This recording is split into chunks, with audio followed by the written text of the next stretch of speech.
So let's say you found a skeleton. How would you tell it's a dinosaur? You personally, how would you decide? Well, interesting question. I don't know. I'd have to do some research on that.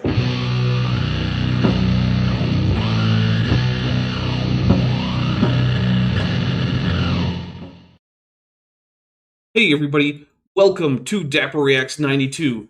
Dinosaur, bird, both, in which we are going to be reacting to Timothy Clary and Ivana Semide, Ivana, if I'm saying your name wrong, I really do apologize. I try not to get it wrong. I try to get people's names right. But I am here with Vishanti. Say hello, Vishanti. Hello, Vishanti. Thank you. That is exactly what I was hoping you would do. So, for those of you who don't know, Vishanti is my regular co-host for these. And by regular, I mean, like, the typical one. But we do Dapper Reacts without Vishanti, like we did last week. Sorry for bumping the microphone there. Vishanti, how you doing today? Be more specific. Are you healthy and relatively alert? Healthy, except for my kneecap. Mm-hmm. And alert, yes. So you should just be like me and not have a kneecap. Well, tell that to my freaking dumb mammalian ancestors who decided that a little floating bone that hurts all the time would be a nice thing to develop. You know, it actually does lower the amount of force needed to move the lower leg relative to the femur. So it is actually pretty handy, even if it is also a source. It's just hinged the wrong way. Why does it hinge forward? That's dumb. I can't run as fast. I don't know. Oh, hi, Baba Ali, who says hello, Dapper Dinosaur. So I'm now currently unable to easily make coffee. I woke up today to a clattering shatter sound, and it turns out that was a coffee pot. So we don't have a coffee pot here right now. So by the way, broke out like the French press and the pour over coffee maker. What's up? Nice. Hag Sukkot Sameach. Correct. Simchatenu. So for you Gentiles out there, this is Shake a Lemon at God Week. Mm-hmm. Yep, it is Sukkot, which is the word name means tents. So if you see your Jewish neighbors or huts, yeah, if you see your Jewish neighbors living outside in tent structures, that is because it is that holiday. Man, I wish. Most Jews just eat a meal or so in there. They don't really live in them, which I find kind of like, yeah. Okay, I get it. But I'm also like, man, one of my old congregations used to actually go camping for a week, which was pretty freaking fun. Yeah, cool. It was really great. Like somebody that went there had like a farm with goats and chickens and stuff, and they had like this field of bamboo. So they would chop down all these bamboo stalks and bring them over to the campsite, and we would build this massive community sukkah. It was like really cool. Oh, and hello, Cadence. Cookouts at night and barbecues and all that stuff. So yeah, sounds pretty cool. My favorite holiday. Yeah. I mean, I'm pretty partial to Halloween, but that's just because I like spooky movies. Well, it's my favorite Jewish holiday. Right. I also managed to find locally sourced etrog. Like, they look like kind of mutant lemons. Yeah, it's mostly a lemon, I'd say. It's pretty similar to a lemon. It's a citron. Yeah. But yeah, it's they were sourced here locally in California. So, yay! Nice. Support local farms. Awesome. All right, well, we are not primarily here to celebrate holidays, no matter how cool they might be. We are primarily here to take a look at Timothy Clary telling us why birds aren't dinosaurs, which has been happening a lot recently. People have been recommending me videos about that topic, and I'm currently working on a script about that topic. So like it's just like a whole lot of like, oh hey, birds aren't dinosaurs. I don't know if it's popping up. Answers in Genesis recently did a whole like conference on dinosaurs, and part of that was a whole talk about how birds aren't dinosaurs, and you might be surprised to learn that they never actually bothered to tell us what made an animal either a dinosaur or a bird. So that was fun. Yeah. They never do. So, all right. This is ICR, who's going to be doing more or less the same thing. And since you guys haven't seen that video that I'm currently making, because no one has, because it's not even made, for you guys, this will be stuff that you haven't heard in a little bit. For me, it'll basically just be a continuation of the hell of listening to creationists talk about birds not being dinosaurs that I've been putting myself through for the last week or so. So, fun times. That's why there's some whiskey in my cola. We are in fact doing right. Yeah, we are in fact doing the drinking rules. If you want to know what all of them are, please go watch a Tuesday stream. I explain it on Tuesdays. I don't explain it on Saturdays because we just want to get into it. Vishanti, I'm not going to ask you if you're ready because the answer is obviously no. Are you going to be able to become more ready in the next minute or so? Let's just get this over with. All right. Also, Fragmag75 just joined the channel at the tetrapod level. Everybody, send Fragmag some tetrapods and some sessile tunicates. Don't send pelagic tunicates. Those are evil. All right, here we go. They're not evil. Don't be hating. They're evil. They did disgust me. There's very few animals I want to see go extinct. It's like screw flies, bot flies, mosquitoes, at least the ones that feed on humans, and just all of the pelagic tunicates. All of them. They don't need to be here. They're a vital part of the food web of the ocean because they recycle various plankton and turn them into marine stuff. I don't care. Okay, here we go. For anybody in the chat that wants locally sourced to California etrogame, then I just put a link in the chat to the farm where I bought it. Nice. Hip structure is completely different. To Pearson Ranch. And that's what a lot of people forget. They forget that the hip structure, if you pull the legs down and walk like a bird, birds kind of walk on their knees. Okay, so what he said is birds kind of walk on their knees, which would imply that birds are contacting the ground with their knee, which is clearly not true. If you've ever seen a bird, they are in fact digitigrade animals, as are many animals, like most of the animals you're familiar with, except for like bears and humans and salamanders, I guess, and frogs. But what he's really trying to say, because I know this because I've heard not only this talk, but like general creationist nonsense for many years now, is he means that birds balance from their knees. And he's trying to contrast this with dinosaurs, who, according to him, don't. But the thing is that bipedal dinosaurs do, in fact, balance at the knees. This is an inherited trait from their more basal archosaur ancestors. Archosaurs are basally bipedal, as are dinosaurs, and bipedal archosaurs generally balance at the knees. They use the long tail as a counterbalance. Now, if you look visually at many dinosaurs, the tail doesn't look like it has the same visual weight as the torso. That's because the tail is much denser and does not have extensive air sacs like the torso does. If you look at a dinosaur torso, it's mostly air. That's why if you look at me, it kind of looks like I should fall forward. But I don't, because my tail is considerably denser than the rest of my body. There you go. Pillpunk, half dog, half canine, says plantigrade legs are generally more stable and under higher loads and more energy efficient for walking and standing. They also have the advantage of extending the stride length without really increasing very much how much mass you need to put onto your legs when you're growing, which also can increase speed. There's a number of really good reasons to have digitigrade legs. So, yeah. All right, let's actually get to his actual argument. Although wait, fade to grade. Justice for Elhanan, member for 28 months. Sorry. I only have a cough now. Says general creationists can't define the most important word in their entire worldview, kind. So why would we expect them to be able to describe a dinosaur with a Godzilla? Yeah, I mean, it's a good question. We'll take a drink for that Godzilla. Thank you very much. I will say, though, there are some creationists who can do it. It's just that those creationists are the exact creationists who don't make the argument that birds aren't dinosaurs, right? So, like, a good example is Marcus Ross. Marcus Ross says birds are dinosaurs and that many dinosaurs had feathers. And he doesn't see a problem for that. Because here's the thing. It's not a problem for young Earth creationism.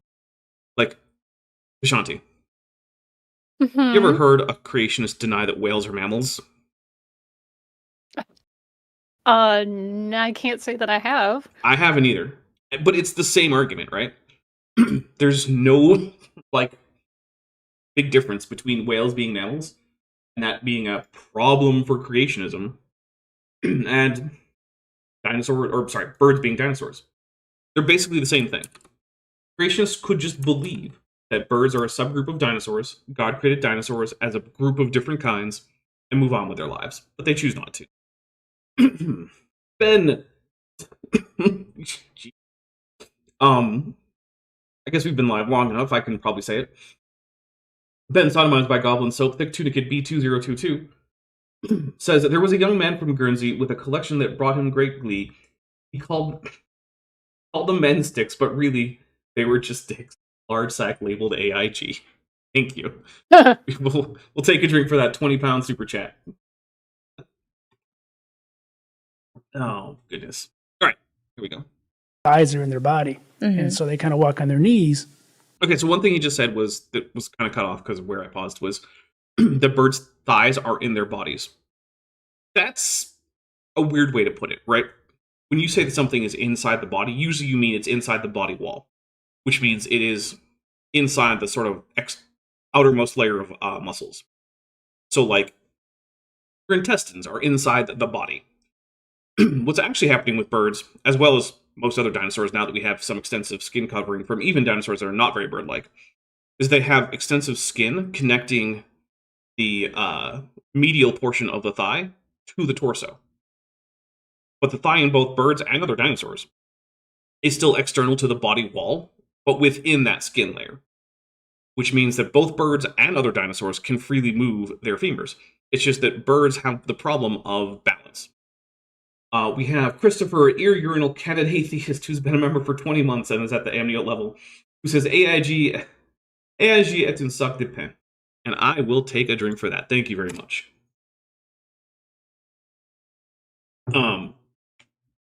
Balance, right. So, we already previously mentioned that birds balance from the knees.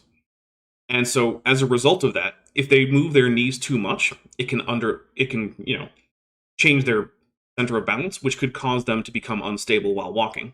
Which means that birds don't move their femurs much, but they do move them. If you ever watch a ostrich run with its wings up, which is something they do, the wings can come up to help with balance and whatnot. Pretty entertaining. It is entertaining, yeah. Especially if there's someone like riding the ostrich birds playing doing polo. the Naruto run. It is. I really like it when there's a guy on top of the ostrich playing polo. Because ostrich polo is a thing that people have done. It sounds super dangerous, but hey, I'm not the one playing. I'm just the one watching, so I don't care. I mean, I'd play polo on a dinosaur. That sounds cool. I would prefer to play on a horse than an ostrich. But hey, you know what? I also weigh a lot less than you do, so... That's true, yeah. I'm like a ton and a half or something, I don't know. They don't make bathroom scales that can weigh Ceratosaurus easily. Yeah. Because, like, I'm not that much taller than a human, but I'm considerably longer. More so much dense. longer. I'm actually considerably less dense than a human. Thank you very much. Because of all the air sacs. Okay. But still, my total volume is high enough that my total mass is significantly higher than that of most humans. But, yeah, if you watch an ostrich run, you will see that the femur does in fact move. It is not stuck inside the body wall immobile. That's just not true. You can also just notice this if you get a whole bird to cook, like if you've ever cooked a whole turkey for Thanksgiving, or you've just, like done a whole roast chicken. Grab the leg, move it. You'll notice the femur moves. It's not stuck in place. So I don't know why creationists say something that can be debunked by just going to the grocery store. So, I don't know. Benthic Tunicate B2022 just gifted 5 Dapper Dinosaur memberships. Thank you so much. That is very generous. And then Pillowpunk Half Dog Half Canine for $20 says, Dapper, treat yourself to some cough medicine on me. So the thing is, I don't know why I'm actually coughing. In fact, right now I'm not. Suspect that it might have something to do with a change in the weather. Because this is probably going to be the first time since, like, I don't know, March or something, that the AC isn't going to come on in the house today. So, yeah. But thank you very much, Pillowpunk, and we'll take 5 drinks for the 5 get to memberships. Here we go. 1, 2, 3, 4, and 5. Okay. And by the way, we hit Bent Gets Free Pizza the past 3 streams in a row. Nice. So I want to say thank you very much. Job. Ben also thanks you. And the most recent time, we discussed this on stream. I discussed it with you guys. But we were a little tired of pizza because we had a lot of pizza. So we got Chinese food. So Yum! Yeah. Well, okay, technically Yum, we got yum, Asian fusion food. Ben's got chow Doesn't mein, matter. and I Still got good. pad thai. Yummy. Yeah, it was really good. It was chicken pad thai, and Bent got tofu chow mein. Oh. Yep.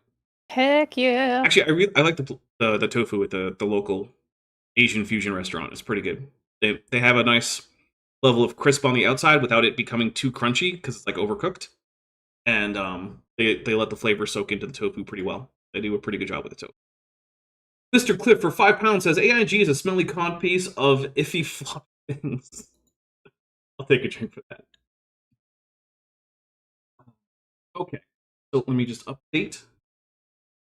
All right, here we go. And dinosaurs walk upright. They walk kind of like you and I do with the hip holes in the hip sockets. That's what makes a dinosaur a dinosaur. Okay, so he's being absurdly obtuse about how he's speaking about this. What he's trying to say is that dinosaurs, in contrast to birds, hold their femurs vertically, more or less, like humans do. But that's just, again, a matter of where you're positioning it, right? You don't become not a human if you decide to squat down for a while. Like, that's not how it works. Right? Even if you decide to habitually squat and walk around like that somehow, that doesn't make you not a human. And also, as we mentioned last time, you can stick plungers on the butts of baby chickens and watch them walk around. You know what they do with their femurs? They put them vertically.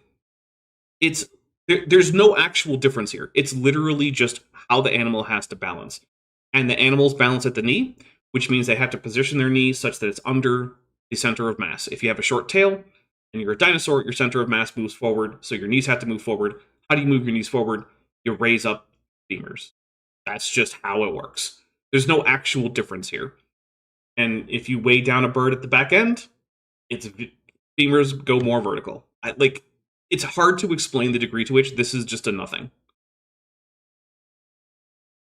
And also, I suppose if you had a living non-avian dinosaur with a long tail, and then you were to inhumanely dock the tail, because I don't think there's any humane way to do that, I'm sure it would hold its femurs more horizontally.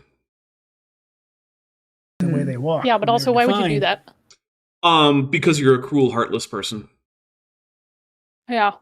There aren't a whole lot of times when I'm okay with just intentionally modifying animals' anatomy to suit human aesthetics. Basically, it's never. There are some places where I'm like, okay, this is probably a medically necessary procedure. There are certain breeds of sheep that you need to remove some skin from their backside, lest they get horrible infections, because the scar tissue won't grow wool, but their regular skin will, and it will grow so much wool that they cannot actually clear fecal matter. And so they get flies and infections and whatnot. Okay, that's a great reason to do some surgical alterations to fix this problem. That, again, humans have created also, in the first place, but... Yeah, because we bred them for wool. But also, when you dock a sheep's tail, it's not affecting their balance, it's not affecting how they walk, it's not affecting their health, it's not doing anything like that. It's a practical solution to a problem we created. Yeah. But also, it's when you nick the top of a cat's ear off when you get it neutered and release it back into the wild, they can hear just fine without the little tip of their ear. It's not going to negatively impact other things their life or survival or quality, whatever. Like docking Doberman tails, not a fan. I don't like it. Yeah, no. Don't dock your Dobermans. If you adopt a Doberman that's already been docked, okay, fine, whatever. You didn't do that. But if you get a Doberman puppy, don't have its tail docked. There's no reason. It's just to make you think the dog looks more like how you think it should look. There's nothing wrong with that tail. That tail is perfectly healthy. Don't get rid of it. You're not doing anything useful. Bob Knob for $5 says, I'm going to find tiny plungers to stick to the butts of my chickens and get back to you. It'll be the cutest science experiment. Well, make sure you film it, because I really want to see that film, because there is actually footage of tiny baby chickens with their butts plungered so that they walk with more vertical femurs. It's adorable. I've used it in several of my videos. I don't have it handy to just pull up on the stream, but it is absolutely one of the most adorably hilarious experiments that have ever been done in biomechanics, is baby chickens with plungers on their butts and long wooden handles coming out the end so that they have a quote-unquote dinosaur tail. Yeah, it's Yeah, also Rottweilers with undocked tails are cuteness overloads, points out Alex Markle. Yeah, I don't get the point of docking dog tails. Just stop. Just don't do it. Who are you helping? No one. Yeah. I guess there were practical reasons back when they were actually being used as like active guard dogs, because it did make them somewhat less harder to like, injure. But whatever, chances are you're not using your Rottweiler to guard your castle. Back in 1841, there were reptiles that walk direct, whether they're four-legged or two-legged. And so they have a different hip structure altogether. And if you pull the legs down of some of these so-called feathered dinosaurs that they're finding in China, they would fall over because they wouldn't walk that way. They'd be too front-heavy. I mean, okay, so it's a very... The thing is, he's right. If you misposed many of these very, very bird-like dinosaurs that are coming out of places in China, they would in fact fall forward. I just don't know how that helps his point. And further, it's not just that dinosaurs have erect limbs. That's how we often talk about it. But what's actually happening is, if you take a look at formal definitions of what does it take to be a dinosaur, right? It's that the femoral head is angled towards the medial direction and is distinctly offset from the femoral shaft, right? So a femur has two basic parts. It has the shaft. Well, I mean, it has more than that, but it has two big parts that we're concerned with right now. It has the femoral head, the femoral shaft.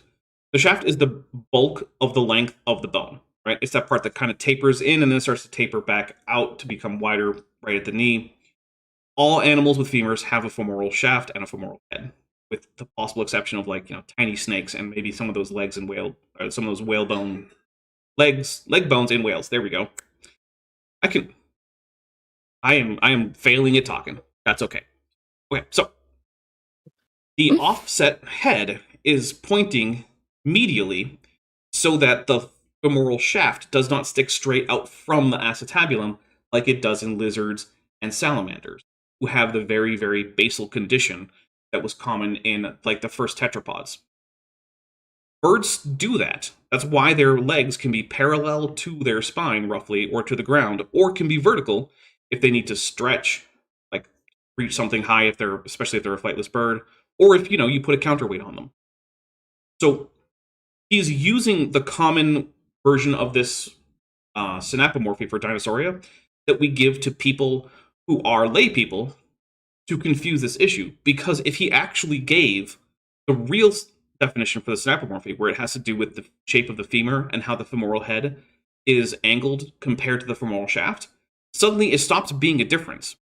So basically, he has to use what I sometimes call lies we tell children to make this confusing to adults. When I say lies we tell children, what I mean is basically most kids probably aren't ready to hear about like medially angled femoral heads versus femoral shafts, right? Because that's a whole bunch of words that they don't really know what they mean. And even if you try to explain it, it's probably going to be boring, and they're going to want to go play ball outside or play a video game or something. I don't know what kids do anymore. I haven't known what kids do for like 150 million years. Anyway. And so we dumb it down, right? We say, well, they can stand upright. But that's not even true, right? Because we have other reptiles that can stand upright that have their femoral head in line with the femoral shaft. And they accomplish this by actually angling the acetabulum to face the ground. That's called pillar erect. And it was common in some archosaurs that were crocodile-lined, pseudoscience archosaurs. And so you can get things like Postosuchus or Rausuchus, which you might, if you watched Walking with Dinosaurs, you might recognize Postosuchus as one of the big predators from the first episode. It wasn't a dinosaur. And it had upright limbs, and it was a reptile. But it wasn't a dinosaur because of the importance of the angle of the femoral shaft versus the femoral head, which is different in Postosuchus, despite allowing upright motion of the leg. So, in every single way, saying this will get you to dinosaurs most of the time, but in cases like this, and in cases like Rausuchians, you will get the wrong answer, because this is not the actual definition. And it's very frustrating because creationists never actually dive into the actual literature about Dinosauria and how we define Dinosauria and what anatomical traits we use to tell if an animal is a dinosaur. Instead, at best, they'll just use these sort of like simplification for babies that we tell people who don't care that much. And then they'll use that in bad faith to argue that animals that clearly are dinosaurs aren't. And it's really annoying. Real Gatubello for $2 says, in before Transpo compares SRS to tail docking. Yeah, here's the thing, right? if an animal can request a modification to its body, doing that modification is not the same thing as doing it to an animal that cannot request that and cannot give any kind of consent for that. Right? There's a reason why I don't have a problem with, say, someone getting a full body tattoo. But if you wanted to full body tattoo your Sphinx cat, I would have some pretty strong objections. Because your Sphinx cat can neither request nor consent to that. It's just a painful medical procedure that you're doing to an animal that it has no say over and that does nothing to help that animal. So that is why I carefully differentiate between humans intentionally doing any kind of body modification for whatever reason, and you doing that to an animal who can neither agree to it nor ask for it. Glenn Hoven, full relation. I was going to say, we do it to ourselves. Animals having it done to them by a different creature, that's a completely different story, man. Exactly. Yep. Which I guess an example would be like if aliens came and decided to pick you up and, like, I don't know, remove your toes because they find toes icky. What? That's not okay. Yeah. But if they do it to themselves because they find toes icky, like, whatever, they can do that. I don't care. It's their toes. Let's see. Glenn Hoven, full relation for 100 Argentinian peso says, femoral shaft, pillar erect, femoral head. Is this video all about AIG? Yeah. I would have to be using a word other than femoral. DM Vendorian morality test wing. DM wing. Not everything is a Vendorian morality test. Only some things are Vendorian morality tests. Who's been a member for 28 months says, are you suggesting that Dr. Dino of Dinosaur Adventureland doesn't know what a dinosaur is? I am not just suggesting that. I demonstrated that very conclusively in my debate with him. Absolutely does not know what a dinosaur is. All right, let's hit this play button. And so really what a lot of these animals are that they're saying are feathered dinosaurs, they're just birds, but they're extinct birds that had like a bony tail. Okay, but Dr. Clary, I don't know what you mean by bird, right? This is a problem that we come up with creationists, right? Sometimes they'll just say anything with feathers, and they also don't like to define feather, is a bird, which, okay, but all you're doing at that point is using the word bird for a larger group of dinosaurs than most other people do. That doesn't change anything. Rail Gatubella for $2 says, Ansa in State Long Stati Up Beck. I am pretty sure that's an Answers in Genesis is a bag of dicks, but I don't know what language we're going for here, but I'm going to take a drink for it anyway. And then for $6.66, my unfinished journey says, Hail Nero, Hail Daps, and Vishanti. When I first heard Daps talk about an open acetabulum, I thought he meant an atabulum, that was extremely open. No, this is not that. All right. And so there's feathers, true feathers, but they're on animals that we believe the science shows they're birds. Yeah, but look, that doesn't mean anything, right? Like, look, if I use the word truck and I just start using it to mean any internal combustion engine driven vehicle with 4 or more wheels, that doesn't change anything about how anything works in the world of auto mechanic stuff and like automotive stuff, right? I haven't changed anything. All I've done is I've given my own like idiosyncratic definition to a word without changing anything about the evidence of reality of how those vehicles work or how, they came about, how they were designed, how they were manufactured. I haven't done anything. Similarly, if I just decide to start calling like all tetrapods or I don't know, fish, go with that. That's already a word that doesn't have a great meaning, right? So when you say, oh, whales aren't fish, and I can come back and say, well, phylogenetically they are fish because they're sarcopterygian fish. All I'm doing is demonstrating that the word fish doesn't mean anything in science. The word bird is similar. It doesn't actually mean anything in science. And if you want to use it in a scientific paper, you need to explain what you mean, which is one of the problems people have with Alan Fiducia. He doesn't tend to explain what he means by bird. When he says Archaeopteryx is a bird, he's not saying it's a modern member of class Aves, because he knows it's not, because he writes about the differences between Archaeopteryx and modern avians who are in Aves. So even Alan Fiducia uses the word bird ambiguously, but he's not using it that way in order to then argue somehow that birds didn't evolve or something. But that's what Clary is doing. He's just changing the definition of bird to his own very wide definition without providing any evidence as to why that means that these animals aren't dinosaurs. Just calling something a bird doesn't make it not a dinosaur. Pillowpunk, half dog, half canine for $5 says, to young Earth creationists, kinds are defined the way prawn legally is. You just know it when you see it. And the answer to that is, yeah, basically. They actually have a technical term for this. They call it the cognitum, because just eyeballing it doesn't sound very fancy, so they have to give it, like a fancy Latin name. Because here's a trick. If you ever want something to sound more technical than it actually is, just say it in Latin. There you go. It just automatically makes it seem much more technical and fancy. But yeah, the cognitum is a term that actually appears in creationist literature. Like their attempts at technical literature. And when you dive into it, what it really just means is like, well, you kind of know it when you see it. It's why Answers in Genesis says that sheep and goats and cattle are 3 different kinds. Even though they're all in the same family. And normally, they put the kind at the same point. Or they put the kind at the family level. But with those 3, like, yeah, but people don't think of them as the same kind. So we just won't call them the same kind. And that's their entire justification for that, is like, we just kind of don't like it. People think of them as separate kinds, so we're going to call them separate kinds. And it's like, actually, I'm not sure they split up sheep and goats. I don't think they do. But they do split up sheep and goats as a group with cattle. So sorry if I misstated that. And yeah, it's extremely, extremely intellectually dishonest, because in other cases, they know that you can't just eyeball something and figure something out, right? That's why Andrew Snelling goes around doing things like trying to find evidence that the Coconino Sandstone was actually a marine dune formation.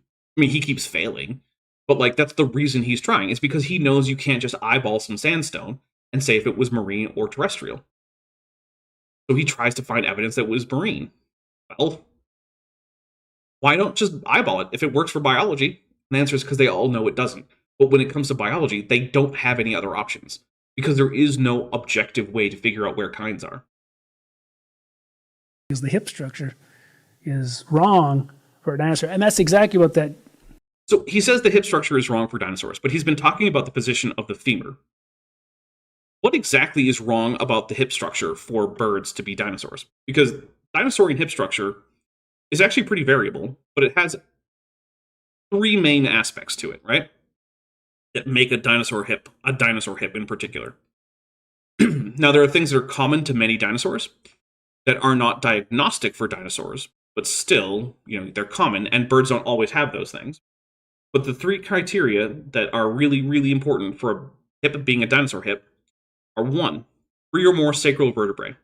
That is the vertebrae that go through the hip, right? You have to have 3 or more. Many animals have fewer. You need to have that strong connection between the transverse processes of those vertebrae and the sacral arches. And so that is very present in birds, because birds usually entirely fuse all their sacral vertebrae to the hip via the transverse processes of those sacral vertebrae. They absolutely have that. And last, and possibly most importantly, we have the extensively perforate or open acetabulum, which is the hip socket, where the femoral head socket's in.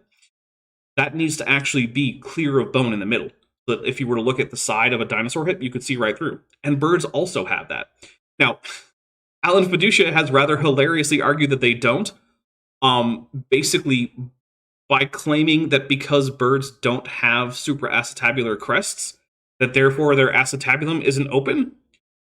Which doesn't make any sense, because nothing about the supraacetabular crest has anything to do with whether or not there's a perforation in the acetabulum.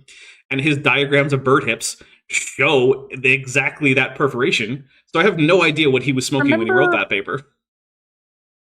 I was just remembering that time that one creationist was like, oh, these animals don't have a pegastyle, while looking directly at an animal with a pegastyle. Yeah, that was Gabriella Haynes, who clearly basically just reversed in her brain somehow what a pegastyle is. And she was like, these animals don't have pegastyles, and she's looking at animals that have... So in case you guys don't know, a pegastyle is the bony club at the end of a bird's tail. Bird tails, skeletally, usually have a few free vertebrae at the very proximal end, so closest to the rest of the body. And then as you go distally, they very quickly switch to just a few fused vertebrae that form a clump. And that's where the tail fan comes from. That's called a pegastyle. And so she's looking at Archaeopteryx and like other dinosaurs that have very similar, like Microraptors. Like, look, see, these have picostyles. And then she's looking at actual birds, or not quite birds, but from Picostylia, the animals that have picostyles. And these ones don't. And it's like, oh my goodness, Gabriella Haynes. That is the exact opposite. And you are trying to write a paper about the paleontology of birds. What are you doing? This person's very loud and very wrong, so I don't know. And the greatest part, though, was when the other creationists wrote a response paper that absolutely blasted her. And they were way harsher than either me or Vishanti were when our review of her original paper. When we reviewed their review, there were times when I was like, damn, guys, like, I don't think that's necessary. Like, that is harsh. My Unfinished Sock for $2 says, grab a sock and lick the stream. Yes, please do in fact do that. Because I am noticing that there are 112 people here watching, but only 53 of you have hit like, which means, unfortunately, I have to say I like less than half of you half as well as you deserve. So if you don't want to get Bilbo'd next time, make sure you hit the like button. My first day back after a break, and y'all already getting Bilbo'd. I'm disappointed. Yeah, it's sad. Very sad. Yeah. All right, here we go. That bird paleontologist said he studied this. He's written several books. Okay, this is a thing that has been happening lately. Creationists have been referencing Alan Fiducia without actually saying his name, and I don't get why. I mean, maybe it's because he's openly criticized their use of his works, because they misinterpret his works frequently. But it's very annoying. They'll say, a paleontologist who's written several books will then, and then they'll make an argument as to why birds aren't dinosaurs. You know that's Alan Fiducia. He's the only person who meets that description. But for some reason, I don't want to say his name anymore. The only thing I can think of is that they don't want people looking him up and finding out how vehemently he disagrees with creationists. Because remember, his position isn't that birds didn't evolve from reptiles. It's that they evolved from a different group of reptiles. Which means that he still recognizes the transitional nature of all of these transitional birds. He just thinks that they're a transition between not dinosaurs and said something else, and modern birds. I feel like I'm missing something. No, I just think it's funny. It's like he's trying to explain his way around the problem, and he's just creating another problem. Like, I mean, that's... man, you're just making it work. I mean, that's pseudoscience overall, right? Turns out my ad hoc explanations require even more gymnastics. And they very rarely actually correlate to one, right? Like, the explanation for one thing will break the explanation for something else. You see it all the time. It's very obvious with flat Earth because most people are smart enough to figure out how to disprove the flat Earth within about 30 seconds of thinking about it, which is less true for creationism. It does take a little bit more knowledge and expertise and thought to disprove creationism. But, like, it's the same basic idea. There's no qualitative difference between the pseudoscience of young Earth creationism or 5G conspiracists, anti-vaxxers, or flat earthers. It's all the same basic idea of we start with a conclusion that has to be true, we work backwards from there, we cherry pick data, and we use post hoc explanations whenever there's a problem. We don't worry about whether or not those explanations actually come together in a coherent way. That's just the hallmark of pseudoscience. Glenn Hogan, also redefining terms, which we've seen some of today. Glenn Hogan, full relation for 200 Argentinian pesos, says, I would love someone to ask eyeballers what clade maned wolves belong to. Someone like my cousin might say they're wolves because of the name. Even if their Tupi name, Awara Wasu, means big fox. So actually, yeah, that's an interesting point. So the closest relatives of maned wolves, I believe, are the short-eared dogs, but there's a whole group of South American canids who aren't super closely related to either wolves or foxes, but they're slightly more related to wolves than they are to like European foxes. And many of them are called foxes, and many of them really do resemble fox, like the crab-eating fox. If you looked at it and didn't like do any deeper analysis, you just eyeballed it, you'd call it a fox. And the maned wolf really does. What about a tanuki? Well, tanukis are more closely related to wolves, I believe, than they are to maned wolves, but they're also not from South America. They're from Asia. Yes. And adorable. And maned have gigantic balls. Yes, they do. Monstrously big balls. Like, maybe you should get that checked, buddy. It's comical. It is. I'm sure it has something to do with sperm competition, but, like, geez, guys. Yeah. Is that really necessary? And apparently the answer is yes, because, I mean, they evolved it. Yep. Probably doing something. But yeah, I just love maned wolves, though. They just look like foxes with abnormally long legs. Yeah, they're like giant foxes on stilts. Yeah, stilts. That's it. That's Yep. what I was looking for. Yep. Glenn Hogan, a full relation for 100 Argentinian pesos, says you could ask the same question about dire wolves. Yeah, actually, it turns out dire wolves are far less closely related to wolves than we used to think. That's why they now have their own genus, which I don't actually remember off the top of my head. So my brain still has the genus and species Canis dirus stuck in there, even though we now know that is not accurate. And he's shown that these are feathered birds, not feathered dinosaurs. Mm-hmm. But that's the thing. Well, first, okay, this is a Polish name, and I don't know how to do Polish very well. So I'm just going to go with Mikkel Dominiak is just joined the channel at the at the annual level. Thank you very much. I do appreciate that. That's even more generous. So everybody, send some tetrapods to Mikkel, and I'm sorry if I'm mispronouncing your name. I never learned how to pronounce Polish. So yeah, if you want, you can using the Latin alphabet for Slavic languages. So cursed. Yeah. It's because the Catholics got the that's like the one Slavic group that the Catholics got in the divorce, and then the Romanians are the one Orthodox group that the Orthodox Church got in the divorce. Oh, sorry, the one Latin Romance-speaking group. Yeah, they were like, Also, I saw your new Clay Dappy emoji, and I love it. Yeah, it's pretty great. I'm a big fan. There's also a small dog for when creationists make fun of small dogs. Yes, that one I knew about, but I didn't see the Clay Dappy. Yes, the Clay Dapper is pretty adorable. Yeah, for some reason, like when the Catholic Church and the Eastern Orthodox Church were like vying for various populations, the Orthodox mostly got all the Slavs, and the Catholic Church understandably got most of the people whose language was derived from Latin. But for some reason, the Poles and the Romanians, they swapped sides on that one. Yeah, it's really weird, but that's just how it is. Yeah. All right, here we go. In almost every case. Yeah. And so there's all these feathered animals coming out of China. Mm-hmm. The evolutionists are saying these are feathered dinosaurs, feathered dinosaurs. And even some creation paleontologists are saying that. They're kind of not. They are. And so, Timothy, what I would really like for you to do is for you to actually engage with people like Marcus Ross. Marcus Ross, if you ever watch this, hello, I think you're wrong about almost everything, but I'm glad that you get this one right. And I also really enjoyed your paper about Gabriella Haynes' paper, even if I thought it was a little bit overboard in how harsh it was. Which seems weird for me, because normally I feel like I'm super harsh to creationists. But whatever, I appreciate it. I mean, look, you know me, you keep me around because I'm like your proxy hater, so even I sometimes I'm like, my. This is like, whew, that was spicy. And it's spicy in that wonderful way that like people trying to do technical literature are spicy, where like you have to read a little bit between the lines, but then you realize, oh no, they're oh man, when PhDs and like intellectuals start dunking on each other, it's just savage. Mm-hmm. It is. All right. Not looking at the data, I don't think close enough to see that in reality these are just feathered birds. Mm-hmm. Okay, but Tim, if you were actually looking at the data at all, you could explain to a lay audience what a dinosaur is, right?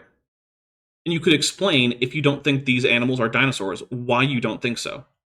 But instead, all you can do is point to bird-like traits that they have, ignore the traits that make them dinosaurs, and then just declare them to be birds, and then also that birds aren't dinosaurs. But that's not a logical follow-through, right? That doesn't actually work. There's no line of reasoning that works there. And so, don't. And I know the reason you don't is because if you point out the things that make a dinosaur, that these things have, and then you point out, say, the things that all modern birds share, that they don't share, like the fusion of the metacarpals and the carpals and the carpometacarpus, or the fusion of tarsal bones and the metatarsals and the tarsometatarsus that birds have, or the strong fusion in the synsacrum that birds have, that not all of these animals have, it would become very obvious that they're transitional, because they are. And you just deciding to call a wider group of animals birds than as traditionally defined as birds, like going all the way back to Carolus Linnaeus, it doesn't change the transitional nature. Because this is a thing that creationists have been doing a little bit more, is just saying, well, anything with feathers is just now a bird. And they define feathers, if they bother to define, as like branching and tegumentary structures. It's like, okay, but now we have to say that like Eutyrannus is a bird, which is basically just a smaller cousin of Tyrannosaurus rex from China, which would make Tyrannosaurus rex also a bird, even though they like to go on about how it didn't have feathers because we have skin impressions. So it's once again, it's just a post hoc rationalization that once you dig into it, it just falls apart. And it's all just down to this fact that despite the fact that there's no good reason to, from a creationist standpoint, they have to say that birds aren't dinosaurs. And it's one of their weirdest talking points. Because at least, like we understand why they say that humans aren't apes, right? They kind of have to. Because humans are the only single species that are specially called out in Genesis as being a particular creation of God. So, like, they have to be a separate creation. They can't be linked with larger groups. And if you link them with apes, it sounds like they evolved from apes, even if they meet all the anatomical definitions. So I get it. I don't get it with birds and dinosaurs, though. Do you, Vishanti? Do you have any insight as to why they keep doing this weird thing? I mean, they want to be special. They want to be special and different and distinct. And but they want birds to be special and distinct? Well, it's because, again, they've assumed the conclusion and then just go cherry picking and doing gymnastics around to get there. Yeah. Because, like, if birds descended from the same, like, creatures as dinosaurs, then that means that their entire model starts falling apart. And they don't like that. So they're like, well, no, they're different because reasons. I'm going to put Vishanti in charge of this, reading Mikkel's third super chat on the channel, which was for $5. Oh, Vishanti's God. way There's better a couple with Cyrillic. in here, and I'm going to go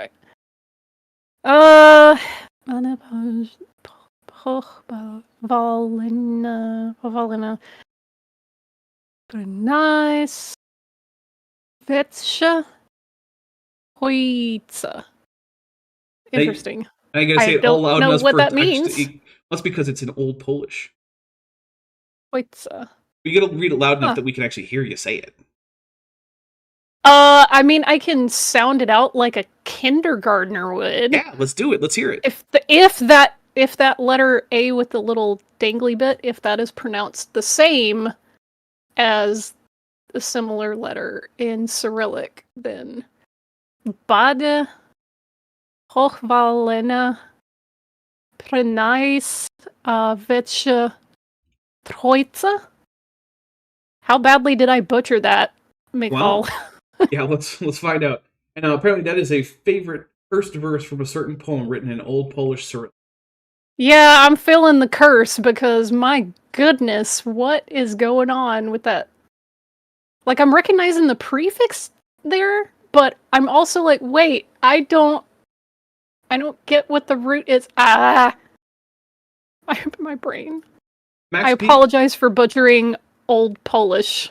I mean, you definitely butchered it less than I would have, because I almost never practice reading any language that's written in Cyrillic.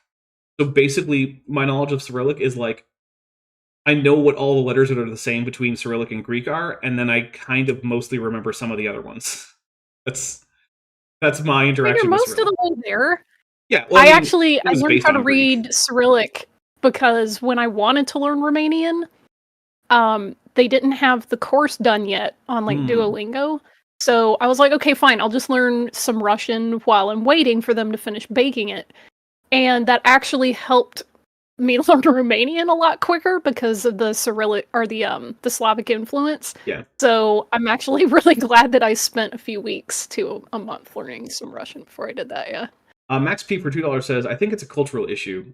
And yeah, I mean, there has to be some cultural explanation. Renee Reborn, who's been a member for 11 months and is at the amniote level, says, I think they want, quote, dinosaurs to be special and distinct from birds/extant animals. I mean, they seem to, but I just don't get why. Like, what does that help them do? I just don't get it. Meldeborn, who's been a member for 25 months and is at the Sauropsid level, says, I think some creationists differentiate between dinosaurs and birds, in part because they think birds were created on day 5 of the Genesis creation week and dinosaurs were created on day 6. Yeah, but that goes back to the whale thing, right? They also think whales were created on day 5, and the rest of mammals were created on day 6. So also, why apparently my butchering was, quote, exquisite. Oh. I don't know that I... Oh, God. Yeah, I see that. The most holy trinity be praised is the translation. Okay. And yeah. Huh. There you go. All right. Wait, is that from a poem or is it just from a liturgy? Because that just sounds like it's something from a liturgy. It also, like, I'm recognizing that apparently what is now used for the t sound is just a simple S sound in this old Polish Cyrillic. Bads. Oh man, I effed that up. Crap, I can't believe I messed that one up. Oops. Bads. Good grief. Tail. Oh, that whole thing got... Oh, wow. I really did tear that one up. Good job, me. Woo! They're extinct today, similar to Archaeopteryx, the very first feathered bird that was discovered in the 19th century. And so that whole process of trying to make these jumps, there are some similarities, yes. Okay, but they're the similarities that make things dinosaurs, right? Like when you say there are some similarities between whales and mammals, like making milk, like yeah, that's a pretty big deal. That's pretty important. When you say there's some similarities between birds and dinosaurs, it's like, yeah, you mean like the strong connection between the transverse processes of the sacral vertebrae and the sacral arches, the many sacral vertebrae, the open acetabulum, the asymmetrical fourth trochanter of the femur, the astragus and calcaneus that like only articulate in the sagittal plane. You mean like the deltopectoral crest that takes up approximately 35% of the length of the femur? The things that make dinosaurs? You mean those things? Yeah, there are some similarities there, Tim. Interesting, isn't it? But there's a lot of dissimilarities as well that show that dinosaurs are not birds. Well, yeah, most dinosaurs that we know from the fossil record aren't birds. I'll take a drink. You got that right. Which is another thing. I find it doesn't happen much with like PhD type creationists, but it does happen a lot with the lower tier creationists, where they cannot differentiate between the phrase "birds are dinosaurs" and "dinosaurs are birds." In fact, when I first showed up for my debate with Kent Hovind, I think it was even on air. He said, we're here to debate whether or not dinosaurs are birds, and I was like, nope, other way around. Birds are dinosaurs, because it's like they don't even comprehend the basic idea of like very simple set theory, that one set can be part of a larger set, right? Like all ducks are birds, not all birds are ducks. If you see a hawk, it's not a duck, but it is a bird. If you see a duck, it's definitely a bird. Like that apparently is just something that they just cannot figure out when it comes to birds and dinosaurs. They'll say things like, well, the evolutionists say that birds and dinosaurs are the same thing. Nope, no one's ever said that. Because many dinosaurs weren't birds. Triceratops, not a bird. Tyrannosaurus, not a bird. Stegosaurus, not a bird. Ecological, not a bird. But all of the birds are dinosaurs. Chickens, dinosaurs. Ostriches, dinosaurs. Confuciusornis, dinosaur. And feathers are only found on birds, as far as we can tell. And even the dinosaur or the bird paleontologists verify this. But yet what a cell phone. Okay. When you what a cell phone. When you define birds as those animals with feathers, and then you say, and we only find feathers on birds, you haven't told me anything. That's a tautology, my guy. You've defined non-bird animals out of existence with feathers by just doing that. And then saying that, well, it's the only thing we find doesn't help, right? If I make my own stipulative definition for taco, right? It's like it's not a taco unless it's put between it's in a flour tortilla with tapatio hot sauce. And I'm like, all the tacos I find are flour tortillas and tapatio hot sauce. I don't know what do you mean? That doesn't mean anything. It just means you have a weird definition. Taking a drink for that one. We've redefined bird to mean this thing. And I love it because we keep finding dinosaurs with feathers, and they're like, but I defined that as a bird, so I guess you didn't find a dinosaur with feathers. Okay. Your word games don't change the physical evidence. That's all that is it's just a word game. Define bird the way that Carolus Linnaeus did it. Then what are you finding? Well, you're not finding birds with those feathers, because a lot of those animals do not meet Carolus Linnaeus' definition, which we went over it when we went over the Gabriella Haynes paper. Mm-hmm. We read it in Latin. Yep. And, also translated. One of the important things that he points out is that they have a beaked, toothless mouth. You know what many of these feathered dinosaurs don't have? Beaks. You know what many of them also have? Teeth. So, you can redefine bird, that's fine, but doing that doesn't make them not dinosaurs, and it doesn't do anything to argue against the evidence we have for transitional birds. Pillowpunk half dog, half canine for $2 says, shoebill storks are our best avian dinosaur. Look, shoebill storks are pretty awesome. I love shoebill storks. And also pretty their intimidating. bills, they sound like shotguns. They do. Clack them, and it's really loud.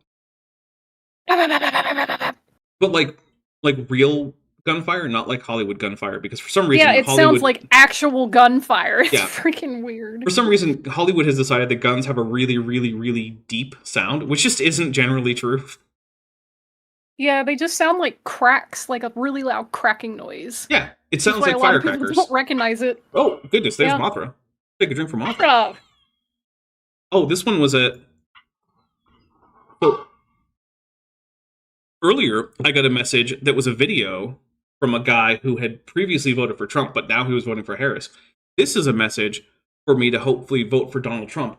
But here's the thing. I've already filled in the presidential section on my mail-in ballot. So they can't change that. So, there you go. Too late! Sorry, guys. I've already marked it in with a pen. I can't go back and erase it. Because if I filled it in with a pencil, it probably wouldn't count, because they specifically say black or blue pen. I used a black pen. Sorry, guys. Mr. Paleontologists, they don't seem to want to get it. Yeah. There's nothing to get. Projection. Take another drink.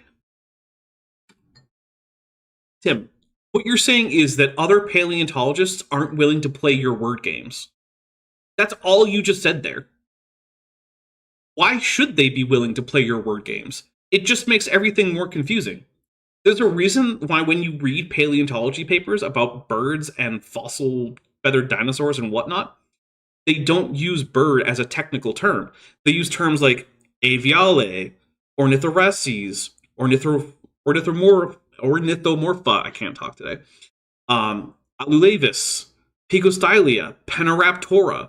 There's a reason for these, because these all have specific technical definitions that bird doesn't have. And so you can talk about penoraptoran animals in a way that saying birds doesn't help with. And in fact, according to Clary's definition for bird, apparently penoraptora and bird are just the same group. Which, okay, you can just have that definition. But saying that all penoraptorans are birds doesn't do anything to change the fact that penoraptorans are also dinosaurs. Esther Ryu for $4.99 says, it's almost like guns are basically firecrackers that launch tiny brass chunks at supersonic speed or something. Yeah. Almost. Yeah, almost. It does seem like it's almost that way. Thank you. One of my pet peeves is always... Oh, I just screwed up the counter there. Sorry about that. We'll take a drink for Dapper as a professional. Yeah, it's almost like Hollywood doesn't know anything about how guns work. Or they just exaggerate it to make it more dramatic, which is the more likely option. Well, one of my both favorite and least favorite things was I was watching a TV show, and these two characters, one points a gun at the other, and the other one managed to knock that out of his hand, and they start wrestling around trying to grab for the gun on the ground. And then one of them finally gets the gun, and the first thing he does is he racks the slide on the pistol, chambering a round. I'm like, okay, so hold on. You were threatening him with a gun that didn't have a round in the chamber this whole time? Right. Oh my god. Why would you do that?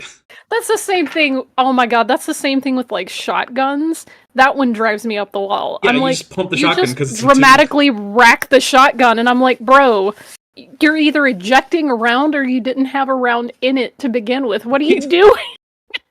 Or when you raise a gun up to bear on a target, it suddenly makes a whole bunch of noise for some reason. Yeah. It's also that, and when people punch each other. When you get that loud in, smack like, Hollywood noise. stuff, like, it's just that loud, punchy noise, and it's like, yeah, that's not how that sounds. But again, it's dramatic. Have you ever been in a fight? This isn't not how it works. Obviously not. All right, we're going to take a quick break. I'm going to refresh my drink. It's getting a little watered down with all this ice. So, I don't even know why I'm bothering with ice. It's actually cold. I have a blanket with me. For the first time in so long, it's actually cold today. But whatever. We will be back on the other side of the break in just a few minutes. In the meantime, please enjoy the musical stylings of one Beethoven, assuming I have everything set up correct.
And we are back. Welcome back, everybody. Thank you to those of you who stuck with me, which is the vast majority of you.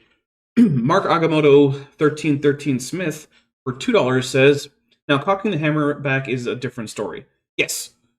Yes. If you have a single action revolver, that is definitely not the same as racking the slide on a semi-automatic. That apparently just didn't have a round chamber when you were threatening people with it, which is a weird thing to do. Yeah. Yeah. Just Hollywood, get better at guns. You know, guns aren't that complicated. That reminds me, one of my favorite moments in TV is the pilot episode of Justified. And Raylan is, talking to this. Honestly, he's just an idiot butt monkey the whole series, Dewey Crow.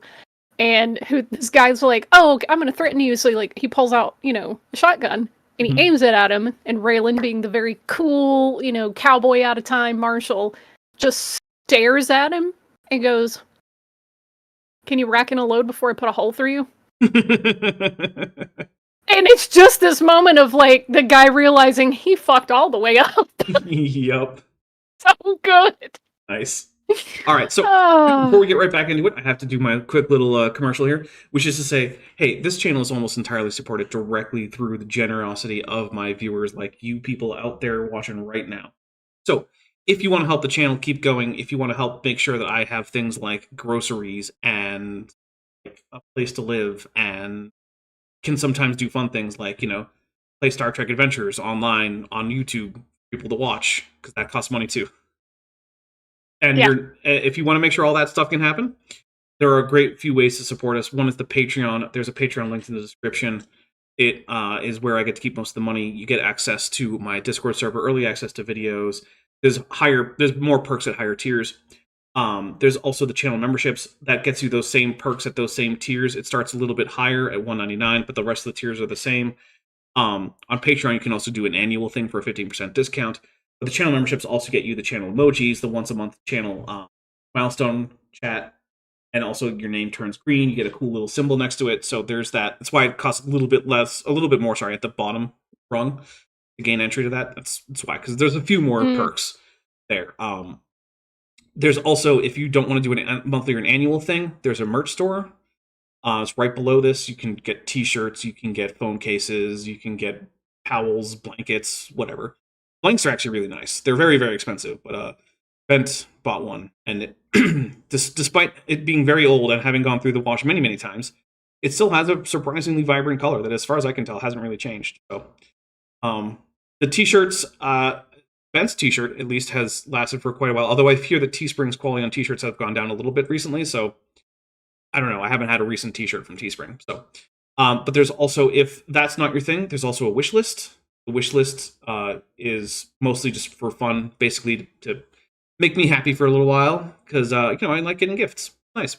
Got a lot of fun stuff. There's books, there's comic books, there's games, there's snacks. So very little of it is very serious, mostly because I have most of the really serious stuff that I needed, because you guys were very generous. So yeah, and of course, if financial support isn't something you can do, that's absolutely fine. It's something everyone can do at no additional charge. Hitting like on these videos, sharing them, watching a few of my videos in a row. And right now, what would be extra helpful is to watch my Top Hats Off channel, which is my second channel where I do stuff like tabletop RPG actual play.